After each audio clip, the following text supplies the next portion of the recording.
কেউ যদি অপরাধী হয়ে থাকে তাকে আইনি প্রক্রিয়ায় আপনি বিচার করতেই পারেন, কিন্তু আপনি নিরপরাধ কিছু পায় নাই এরপরে আপনাকে এইভাবে হেনস্থা করে এবং যখন আপনি দেখতেছেন আপনার কাছে কিছু নাই এবং পুরোপুরি আপনি নিরাপদ, এরপরে কিন্তু গায়ে হাত তোলা হয়েছে। তার বিধায় তাকে যে আপনি প্রশ্ন করতে পারবেন না সাধারণ জনগণ, এটা মেনে নেওয়ার মতো হতে পারে না।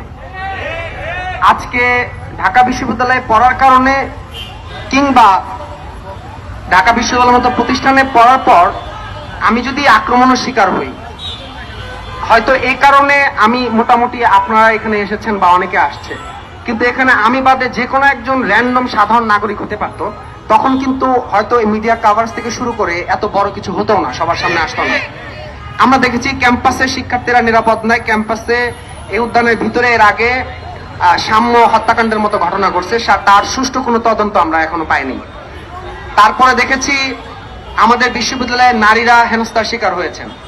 অর্থাৎ সাধারণ শিক্ষার্থীরা নিরাপদ নয় এবং এর দায়ভার শুধুমাত্র এই প্রশাসন না, ঢাকা বিশ্ববিদ্যালয়ের যে প্রশাসন তাকেও নিতে হবে। কারণ এই প্রশাসনও এই ঢাকা বিশ্ববিদ্যালয়ের শিক্ষার্থীদের যে নিরাপত্তা সেটা নিশ্চিত করতে তারা ব্যর্থ। আমি আসলে গতকালকের ঘটনা থেকে এখন পর্যন্ত বিষয়টা নিয়ে দুশ্চিন্তাগ্রস্ত এই কারণে যে আসলে মানে আমার বাবা মা পর্যন্ত ঘটনা চলে গেছে, তারা তো দুশ্চিন্তা করতেছে যে আসলে কি হয়েছে না হয়েছে। আমি তো সবাইকে ধরে ধরে এটা বুঝাতে পারবো না।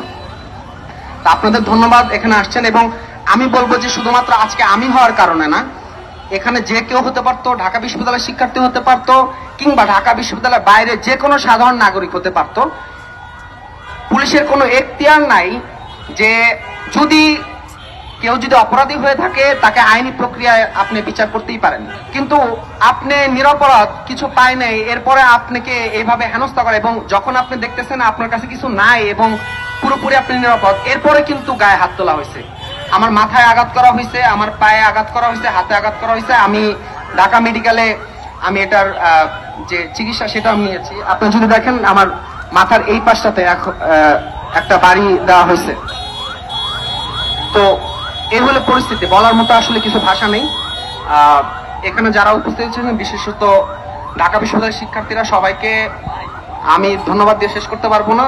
আমি এটাই বলতে চাই, কেবলমাত্র আমি না, পরবর্তীতে যে কারো সাথে, শুধু ঢাকা বিশ্ববিদ্যালয় কেন, এদেশের যে কোনো নাগরিকের যে গণতান্ত্রিক অধিকার চর্চা, সে অধিকার চর্চায় ঢাকা